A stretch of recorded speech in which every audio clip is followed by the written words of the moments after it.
it's me, Janette. Happy 2019. I hope that you had a wonderful holiday season and a happy new year.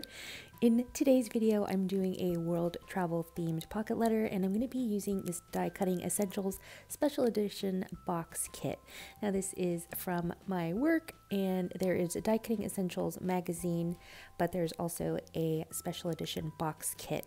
And I fell in love with this world travel themed box kit and all of the box kits that my work produces. They have stamps, they have papers, an embossing folder, a die set. Sometimes there's extra things like stencils and also an ideas magazine, and the ideas magazine just gives you ideas for projects and inspiration for what you can make with all of the goodies included in the kit. Now the great thing about the kit is that it's all coordinated, so the stamps are sized to the dies and the papers as well. There's like little toppers and embellishments inside of the paper pad, and they coordinate with the stamps and the dies, so it's just really helpful, really easy to create something, to create actually lots of projects with your kit. And so I was really inspired to create a pocket mail layout. So let's get started. Now for the video, I didn't want to do a lot of die cutting, so I die cut the little flower embellishments and some of the toppers in the paper pad with my die, with the coordinating dies included in the kit. And I did that beforehand just to save time on the process video. So the first thing I'm doing is picking out my papers for my base, the base of my layout. And I felt like with this paper pad, there was two ways that I could go. There was either like the springtime summery bright florals. I could have gone that route, but there was also some set of papers in here that was more like muted, kind of autumnal. There were still florals in it, but it was more like, it's more like bluish, kind of purpley, and so I wanted to go that route because, I don't know, it just felt more wintry to me, and it is still winter, so I just wanted something a little bit not so bright. And I hope that makes sense. I hope I don't sound crazy. Maybe I'm crazy. I'm not sure. But thanks for sticking around. Really appreciate it. And so now I'm going to be trimming up my papers, my base papers, to the magic pocket mail layout number. So all the cards, a pocket letter consists of 9 ATC size cards, and the magic number for the ATC size card is 2.5 inches by 3.5 inches. So you want to trim up your rectangles to that size, and I'm going to do a 9 pocket layout, so I'm trimming out 9 rectangles. I always want to say squares even though they're clearly not squares. So I'm going to start decorating from the bottom row of my layout. It just seems easier to me, and I grabbed this circle topper that's in the paper pack that's included with the Die Cutting Essentials Special Edition box kit, and it says the adventure begins.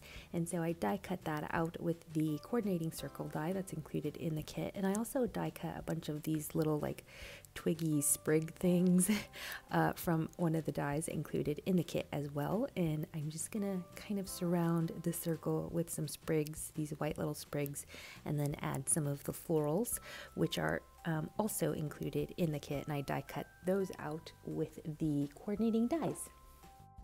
Now when I'm working on a 9 card layout, it's easiest for me to just pick out little odds and ends, so like this strip of paper here, and just kind of put it there on the on a particular card, just kind of as a placeholder. I end up moving and rearranging things a lot, but I don't know, it just kind of helps it have a theme emerges when I place little odds and ends here and there. But then again, there's lots of rearranging, at least for me, lots of rearranging happens on these layouts. It's a lot of moving this over here, trying this on this corner instead of that corner, and just finding until you find something that feels, well, at least for me, that feels balanced to me, and then I can move on. Now, because these little cards, these ATC size cards are so small, they're a great way to use up any scraps that you have in your stash. And so I was looking through my scrap box, and I really wanted to, I love using scraps. A lot of my like junk journal videos and other layouts that I that I do, pocket letter layouts that I do, they're all very scrappy. So it's a lot of scrap papers that I just like using them up. It makes me feel like a responsible citizen of the world. And so I had these dark navy blue scraps, and I wanted to use those, and I felt that that color really complemented the rest of the colors in my layout.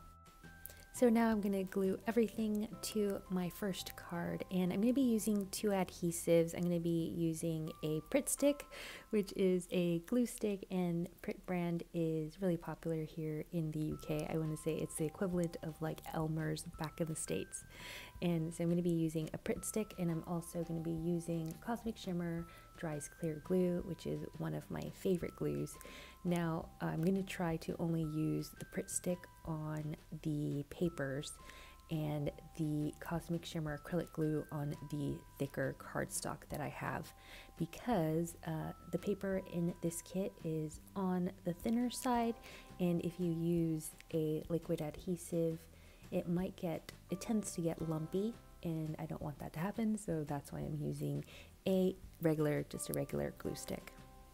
And I'm also going to be using some foam tape squares just to add some depth and dimension to some of the elements, like these little florals here on my card. I felt like they were too flat if I just use a glue stick, so that foam tape really helps them pop. And I'm also adding some vellum scraps throughout my layout, because I feel like vellum instantly adds just like a soft, feminine kind of fresh vibe to my project. So I'm going to just be using that, and I'm going to layer so I've layered some vellum on top of this one here with the florals on the right, and I added that little ephemera on top, and then a little tiny white delicate bow. And like I mentioned earlier, I'm all about using up scraps, and so I have this strip of yellow pattern paper, and so I'm going to cut it down into two little strips and then glue them at the bottom of the card. And I think that the yellow strips really complement the little tiny pop, that little hint of yellow in that flower on that first card. So I'm glad when things kind of get, when they start to come together and get a little bit matchy. So now I'm going to glue everything down to my vellum, and then I'm going to glue the vellum down to my card. And when you're working with vellum, you kind of have to be really strategic and think about where you're going to put your adhesive, because it tends to show up. It's hard to find an adhesive that dries clear on vellum. I had some luck with glue sticks in the States, like an Elmer's glue stick. For some reason, sometimes it would work. I don't know if it was the vellum, the type of vellum that I was using, or the brand of vellum that I was using, but I swear that I had an adhesive that would work and dry clear on vellum, but the ones, it's really hard to find one, guys. And so you have to be a little strategic about where you're going to put your glue, your adhesive on your vellum. You have to kind of hide it and mask it behind an embellishment, or you sometimes even just use a stapler, like a mini attacher, as you're going to see in the next video, just because it's hard to find an adhesive that dries clear on vellum.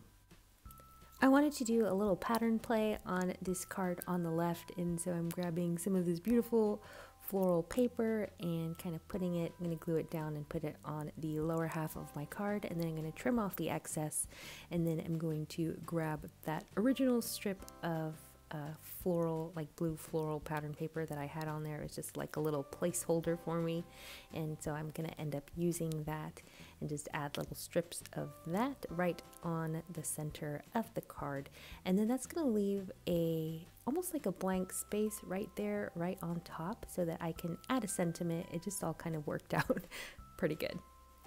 Now for my sentiment stamp, I'm grabbing one that's included in the A5 stamp set that comes inside of the kit, and it says, "To the world you may be one person, but to one person you may be the world." That's adorable. And so I'm going to be stamping that with Archival Ink in Jet Black, and I'm stamping that on top of my Sizzix Stamper Secret Weapon. And I will have that linked for you below. I think that everyone should have a Stamper Secret Weapon. It just gives you a nice foamy but firm surface to do your stamping, and I really feel that it helps to give you a clear impression every time. Next up, I'm going to add this little piece of white ribbon to my card here, and I'm going to be adhering that with some Cosmic Shimmer Dries clear glue, and I just wanted to incorporate the white ribbon that I used on that second card on the right somewhere else on my layout. And you'll find me doing this sort of balancing trick throughout my layout as I'm working. So if I put, like in this case, I put a little bit of ribbon on the right card, and so now I'm putting a little bit of ribbon on the left card, kind of to balance it out. And I feel it makes my project look more like a whole. It makes it look more cohesive, more, not unified, what's the word? Cohesive, symmetrical, balanced, and at least in my head it does. Next up, I'm going to be working on the center card, and I'm cutting out this globe trotter with my scissors, and it's not laziness, guys.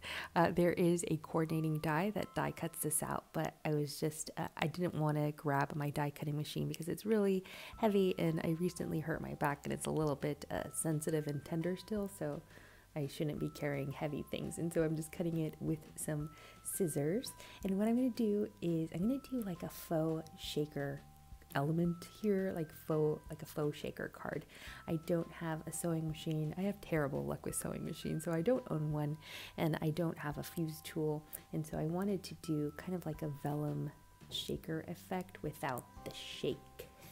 Without the shakiness.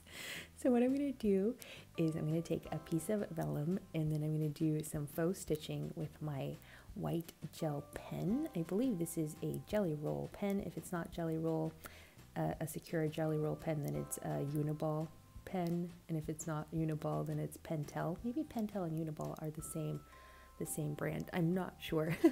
But yeah, those are some great brands. I get some questions about what white ink to use, and I recommend either a white jelly roll pen, a Uniball, or a Pentel, and I'll have some of those linked for you below. Now, to achieve that faux shaker effect, I'm just adding a ton of liquid adhesive on my card, and then I'm going to add my gold sequins on top of that.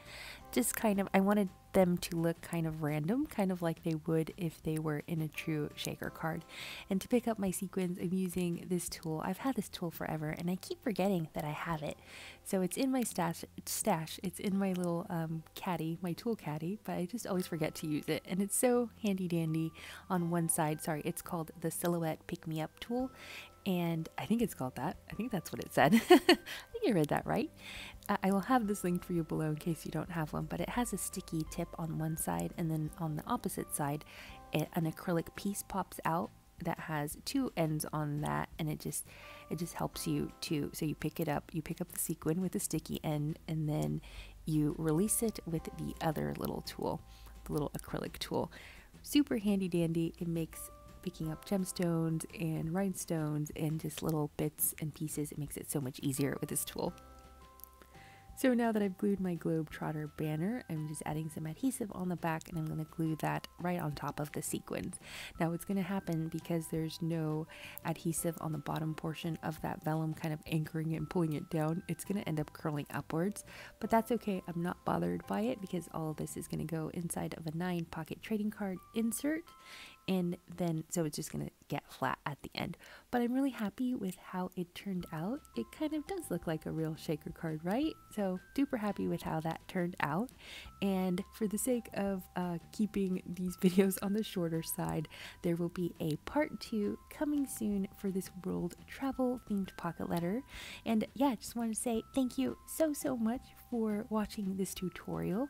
And if you want to see more of my crafty projects, then you can subscribe to my channel, or you can follow me on Instagram at Janette Lane Blog. Again, thank you so much for watching, and I hope again that you had a wonderful, happy new year.